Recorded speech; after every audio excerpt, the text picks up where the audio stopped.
నమస్తే, welcome to dot news. Kavali assembly స్థానంలో రాజకీయం ఆసక్తికరంగా మారింది. నియోజకవర్గంలో ట్రయాంగిల్ ఫైట్ అధికార వైసీపీకి ప్లస్గా మారింది. వైసీపీ నుంచి సిట్టింగ్ ఎమ్మెల్యే రామిరెడ్డి ప్రతాప్ కుమార్ రెడ్డి పోటీలో ఉండగా, తెలుగుదేశం పార్టీ నుంచి కావ్య కృష్ణారెడ్డి స్వతంత్ర అభ్యర్థిగా పసుపులేటి సుధాకర్ బరిలో ఉన్నారు. వైసీపీ అభ్యర్థి రామిరెడ్డి ప్రతాప్ కుమార్ రెడ్డి హ్యాట్రిక్ కొట్టడమే లక్ష్యంగా నియోజకవర్గ వ్యాప్తంగా విస్తృతంగా ప్రచారం చేస్తున్నారు. ఈ దఫా ఎలాగైనా గెలవాలని టీడీపీ తాపత్రయపడుతోంది. అయితే టీడీపీ దూకుడుకు స్వతంత్ర అభ్యర్థి కళ్లెం వేస్తున్నాడు. వ్యాపారవేత్త సుధాకర్ ఈసారి స్వతంత్ర అభ్యర్థిగా పోటీ చేస్తూ అధికార ప్రతిపక్ష పార్టీల అభ్యర్థులకు సవాలు విసురుతున్నారు.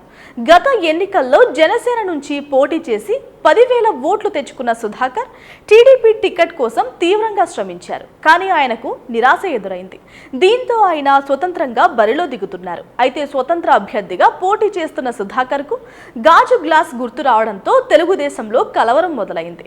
తమ మిత్రపక్షం జనసేన గుర్తు ఇండిపెండెంట్కు రావడంతో భారీగా ఓట్లు చీలుతాయని తెలుగుదేశం భయపడుతోంది. స్వతంత్ర అభ్యర్థికి స్వతహాగా ఆర్థిక బలం ఉండడం, గతంలోనూ జనసేన నుంచి సుధాకర్ పోటీ చేసి ఉండడం కూటమి ఓట్లకు గండి పడినట్లేనని భయపడుతున్నారు. ఈ పరిణామాలు తెలుగుదేశం పార్టీని వణికిస్తూ ఉండగా వైసీపీ అభ్యర్థి విజయం ఖాయమైందంటున్నారు.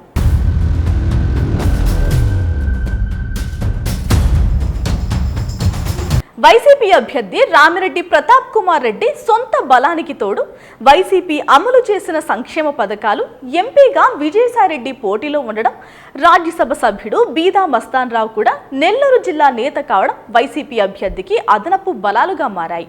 టీడీపీ నేత విష్ణువర్ధన్ రెడ్డి వైసీపీలో చేరడం, ఏఎంసీ చైర్మన్ సుకుమార్ రెడ్డితో విభేదాలు సమసిపోవడంతో రామిరెడ్డికి కలిసి వచ్చే అంశమని నియోజకవర్గ ఓటర్లు అభిప్రాయపడుతున్నారు. దీంతో కావలిలో వైసీపీ విజయం ఖాయంగా కనిపిస్తోంది. Please subscribe dot news.